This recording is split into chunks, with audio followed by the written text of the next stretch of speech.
말씀과 기도뿐입니다 하고 인사 한번 나눌까요? 말씀과 기도뿐입니다. 예, 감사합니다. 아직은 그래도 일교차가 좀 있으니까 여러분들 꼭 외투는 꼭 가지고 다니시기 바랍니다. 지난 시간에 다윗이 억울한 일을 만났습니다. 북쪽 사울의 집과 타협을 모색하기 위해 찾아온 아브넬의 죽음에 다윗이 연루되어 있다는 오해를 받게 되었죠. 아브넬은 사울의 집의 실세였고 아브넬이 죽었다면 다윗에게 유리한 일이 될 것이므로 사람들은 아브넬의 죽음에 다윗이 깊이 관여했을 것이라고 다들 생각했어요.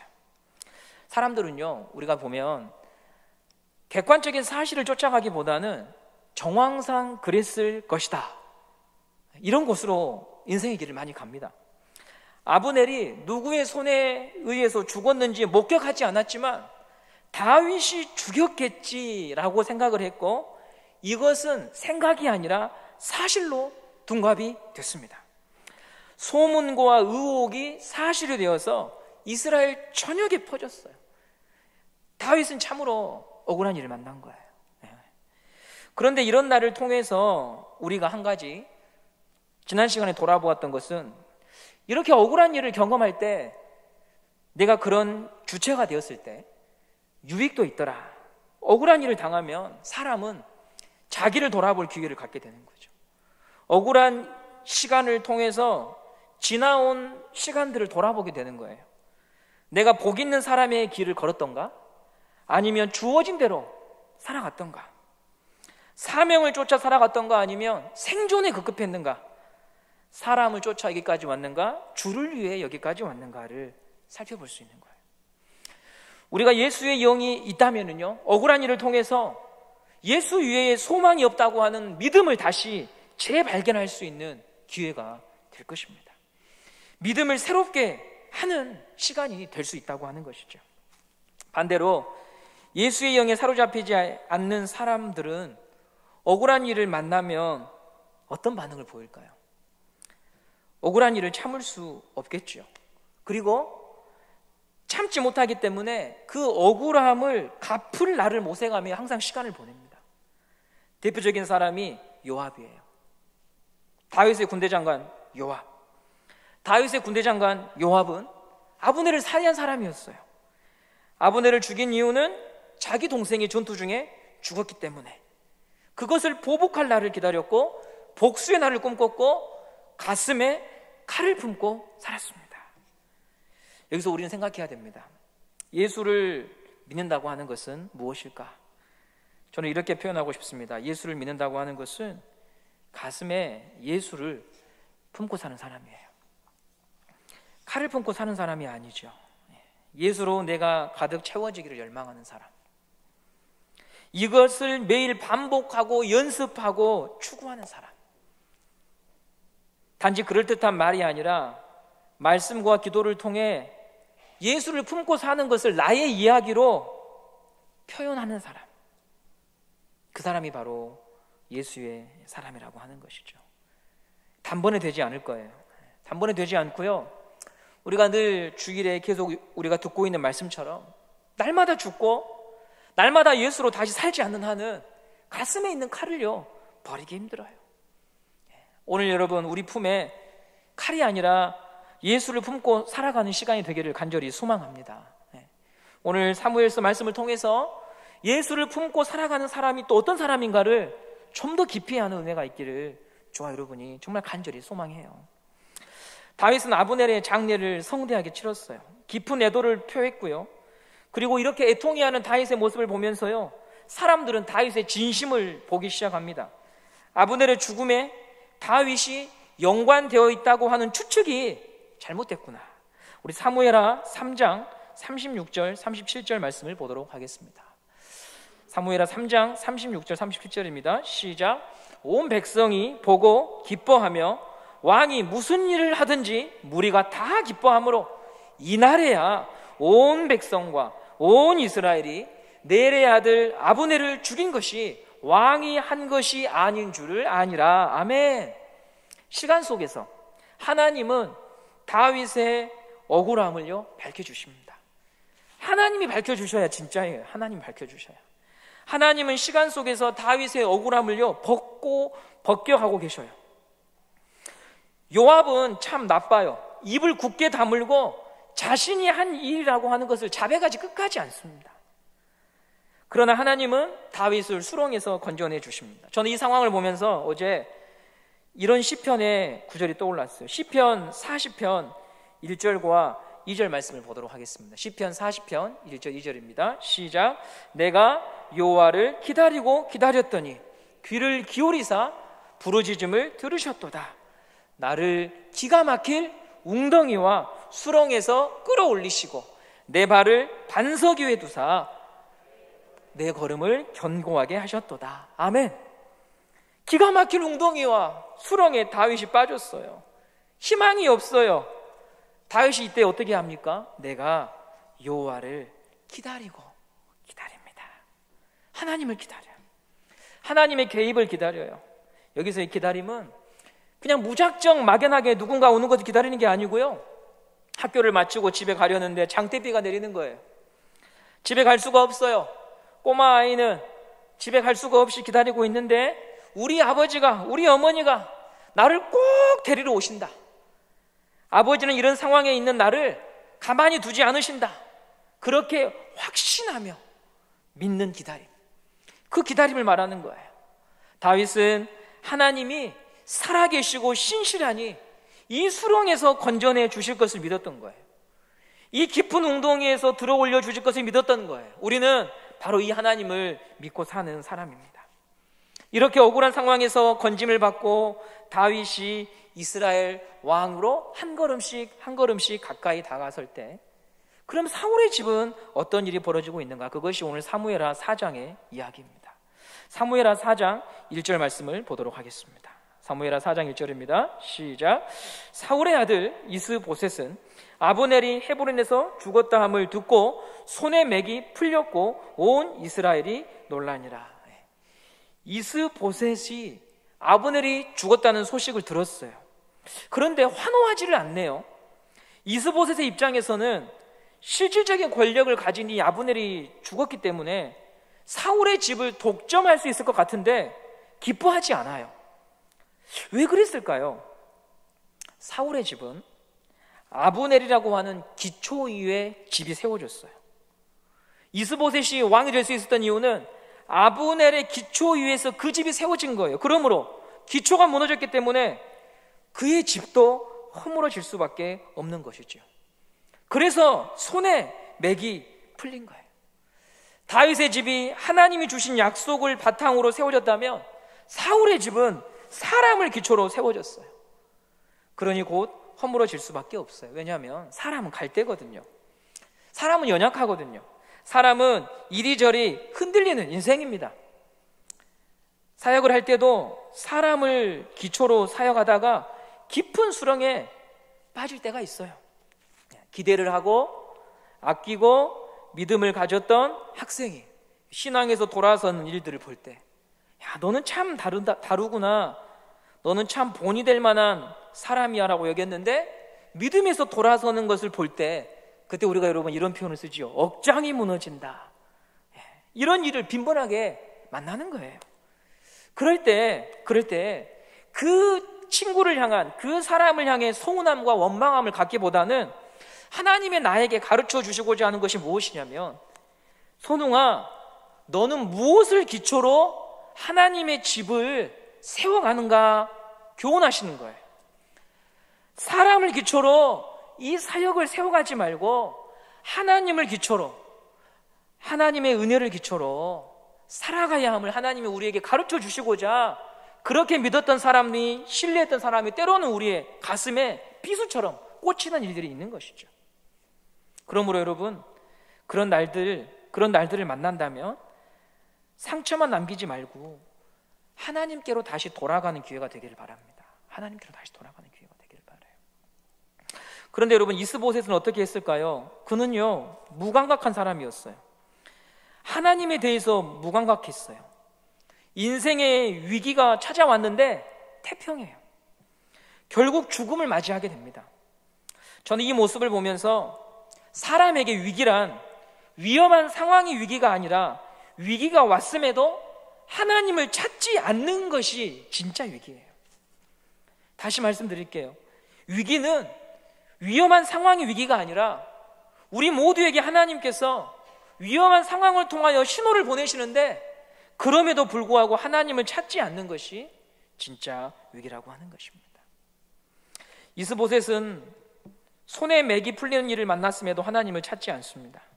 이 모습은요, 자신의 아버지 사울하고 동일해요. 사울을 떠올려 보십시오. 불안합니다. 두려워했습니다. 걱정이 많았습니다. 내 왕위를 누가 빼앗아 가는 건 아닌지, 다윗이 사람들의 마음을 훔쳐가는 것은 아닌지, 내 왕위를 요나단한테 물려줄 수 없는 건 아닌지 갖가지 고민을 쥐고 살았어요. 극도의 불안과 염려 속에서 살았습니다. 그런데 그것이 그를 넘어뜨리는 것이 아니라 그렇게 불안한 삶을 살면서도 하나님을 찾지 않는 게 그를 망가뜨렸다는 거죠. 여러분, 우리는 이런 길에서 빠져나와서 하나님을 찾는 백성이 되어야겠습니다. 하나님께 부르짖어야겠습니다. 인생의 위기를 만날 때 하나님을 간절히 찾고 하나님의 도움을 구하는 저와 여러분이 되기를 간절히 바랍니다. 내 인생의 기초가 오직 예수님밖에 없음을 인정하고 예수 반석 위에 인생의 집을 세워가는 우리 모든 성도님들 되시기를 정말 간절히 바랍니다. 이제 사무엘하 4장 5절 말씀을 보도록 하겠습니다. 4장 5절입니다. 시작. 부에롯 사람 림몬의 아들 레갑과 바하나가 길을 떠나 볕이 쬐을 때 즈음에 이스보셋의 집에 이르니 마침 그가 침상에서 낮잠을 잤는지라. 처음 보는 두 사람이 등장하죠. 부에롯 사람 림몬의 아들 레갑과 바하나라고 하는데 그들은 형제예요. 그리고 4장 2절 말씀을 여러분 성경책에 있는 말씀을 보시면 이스보셋의 수하에 있는 군 지휘관입니다. 장교들이에요. 두 사람도 아브넬이 죽었다는 소식을 들었어요. 긴급 속보로 이스라엘 전역에 아브넬의 죽음이 알려졌어요. 아브넬이 죽었다는 소식을 듣고 두 사람도 사울의 집은 곧 무너질 수밖에 없다고 하는 것을 직감했어요. 앞서 말씀드렸듯이 사울의 집은 아브넬을 기초로 세운 집인데 그가 죽었기 때문에 그렇다면 손 놓고 망하기를 기다릴 것이 아니라 대책이 필요해요. 살 길을 찾아야지. 그들이 내린 결론은 다윗의 마지막 정적으로 여겨지는 이 이스보셋을 죽여서 공을 세우면 다윗의 눈에 들 수 있겠다 생각한 거죠. 여러분 보십시오. 사울의 집은요 늘 똑같아요. 사울의 집이 유지되는 방식은요 언제나 남의 피를 흘려서 자기의 입신양명 이루에 사용하는 거예요. 남의 피를 흘려서요. 자신들이 방금까지 왕으로 섬겼던 그 왕을 죽여서 자기들의 앞날을 보장받으려고 하는 거예요. 레갑과 이 바하나는 근거리에서 이스보셋을 섬겼기 때문에 언제가 가장 그를 살해할 수 있는 최적의 시간인지 알고 있는 거죠. 그래서 낮잠 자는 시간에 들어간 거예요. 그를 살해하고요. 곧장 어디로 갑니까? 다윗이 있는 헤브론을 향해서 전력 질주합니다. 이 모습은 앞서 우리가 살폈던 한 사람과 모습이 겹쳐요. 사울의 왕관과 팔찌를 가지고 왔던 아말렉 청년 기억하시죠? 그도 다윗이 머물고 있는 시글락으로 전력 질주해서 사울의 죽음을 알려주며 내가 사울을 죽이는데 깊이 관여했다고 말합니다. 그러나 돌아오는 것은 상이 아니라 심판이었습니다. 이런 결과는 그들이 다윗이 어떤 사람인가를 잘 모르기 때문에 오해하고 있기 때문에 일어난 일이에요. 저는 이 장면을 통해서 여러분 신앙생활이 참 쉽지 않다는 것을 다시 한번 생각해 봐요. 왜냐하면 나는 목숨 걸고 충성하는데 그래서 하나님 앞에 이것을 전리품으로 가지고 가는데 하나님은 우리를 심판할 수 있다는 거죠. 나는 하나님이 기뻐하실 거라고 생각하고 이 일을 하고 있는데 바로 이 아말렉 청년이나 레갑과 바하나처럼 상급을 하나님이 주시는 것이 아니라 너는 나를 오해했도다라고 말하면서 무지한 피를 흘린 너는 심판의 대상이라고 말씀할 수 있다고 하는 거예요. 오늘 사무엘하 4장 10절 11절 다윗의 반응을 한번 보도록 하겠습니다. 사무엘하 4장 10절 11절입니다. 시작. 전에 사람이 내게 알리기를 보라 사울이 죽었다 하며 그가 좋은 소식을 전하는 줄로 생각하였어도 내가 그를 잡아 시글락에서 죽여서 그것을 그 소식을 전한 가품으로 삼았거든. 하물며 악인이 의인을 그의 집 침상 위에서 죽인 것이겠느냐. 그런즉 내가 악인의 피 흘린 죄를 너희에게 갚아서 너희를 이 땅에서 없이 하지 아니하겠느냐 하고. 다윗은 레갑과 바하나에게 상이 아니라 심판을 하죠. 그들을 악인으로 규정합니다. 저는 오늘 설교의 주제가 누가 의인이고 누가 악인인가라고 한번 정해봤는데요. 여러분이 생각하는 악인이란 어떤 사람인가요? 여러 가지 규정이 있을 수 있는데 제가 이 사무엘서를 보면서 악인에 대한 부분들을 한번 찾아보면은요, 첫 번째로 악인들은요 수단과 방법을 가리지 않습니다. 그들은 절제라는 게 없어요. 예를 들어 보면 사울은요 하나님의 제사장을 죽였습니다. 다윗이 사울의 위협을 피해 도망칠 때 놉이라고 하는 곳으로 가게 돼요. 놉. 거기에 거주하는 제사장들에게 다윗이 허기져서 떡을 달라고 하자 진설병 떡을 주거든요. 그리고 무기를 달라고 하자 골리앗의 칼을 얻어서 도망치게 돼요. 이것을 알고 사울은 분노하여 놉의 제사장 85명을 다 죽여요. 그러니까 이 제사장들이 어떤 사람인가 이것을 규정하는 방법은 뭐냐면 내가 싫어하는 다윗과 너가 친하니까 너는 나의 적이야. 그런 인식밖에 없는 거예요. 그런 다윗을 붙잡을 수만 있다면 무슨 일이든 할 수 있는 거예요. 수단과 방법을 가리지 않아요. 악인의 특징이에요. 요압도 마찬가지입니다. 아브넬에게 복수하기 위해서 아브넬을 속이지요. 다시 궁으로 돌아오게 해서 목숨을 빼앗아요. 다윗이 기니 할 말이 있는 것처럼 속여가지고 궁으로 불러들여서 다시 아브넬을 다시 살해야 합니다. 하나된 이스라엘을 세우고자 하는 다윗의 이 뜻을 알고 있음에도 불구하고 복수의 눈이 멀어서 무조건 수단과 방법을 가리지 않습니다. 오늘 본문에서 이스보셋을 살해한 레갑과 바하나는 어떻습니까? 동일해요. 조금 전까지 자신이 섬겼던 왕인데 그를 배반하고 그가 잠든 틈을 노려서 목숨을 해치잖아요. 악인은요 절제가 없어요. 수단과 방법을 가리지 않습니다. 둘째로 악인들의 특징은 뭐냐면 자신에게 주어진 권력을요 최대한대로 사용하는 특성이 있습니다. 자기에게 무슨 권력이 주어지면 그 권력을 최대한으로 사용해서 자기의 목적을 이루려고 합니다. 얼마 전에 저는 어떻게 민주주의가 무너진가라고 하는 어떻게 민주주의가 무너지는가라고 하는 이 책을 가지고 평론하는 2시간짜리 영상을 봤거든요. 이 책은 정치 서적인데요. 책이 집필된 배경이 있어요. 우리가 잘 아는 트럼프 대통령을 보면서 정치학자들이 쓴 책이에요. 미국의 민주주의가 어떻게 이렇게 망가질 수 있지? 어떻게 이런 사람을 미국 시민들은 대통령으로 선출할 수가 있었지? 라고 하는 것을 추적하면서 쓴 책이거든요. 전 세계 민주주의 롤 모델 나라가 미국입니다. 미국은 1800년도에 국민이 선출한 대표들이 국회를 구성하고 국민이 대통령을 선출하는 정치 제도를 갖췄던 나라예요. 우리나라는 1800년대 정조가 죽고 순조가 왕이 올라서 여전히 상투 틀고 양반과 상민으로 갈려져 살던 시절에 미국은 국민들이 투표를 해서요 대통령을 선출했어요. 대단한 나라죠. 이런 미국이 도대체 어떻게 트럼프를 대통령으로 선출하고 선거에 불복하고 의회를 폭력으로 점거하는 민주주의의 근본적인 정신이 위협받는 지경에 이르게 되었을까를 이 학자들이 너무나도 궁금해하며 미국의 현실을 개탄해하며 쓴 책이 미국의 민주주의는 어떻게 망가질 수 있는가, 이런 책을 쓴 거예요. 그 책에서 이런 말을 해요. 역사 속에서 미국을 선한 방향으로 이끌었던 대통령과 그렇지 못한 대통령의 차이가 하나 있는데 그게 뭐냐? 절제다. 독재로 가는 리더십의 특징은 자기에게 주어진 대통령의 권력을 100% 사용하고 120% 사용한다는 거예요.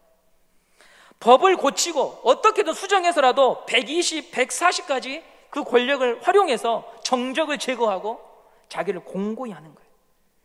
이게 그 독재자들의 특징이라고 하는 거예요.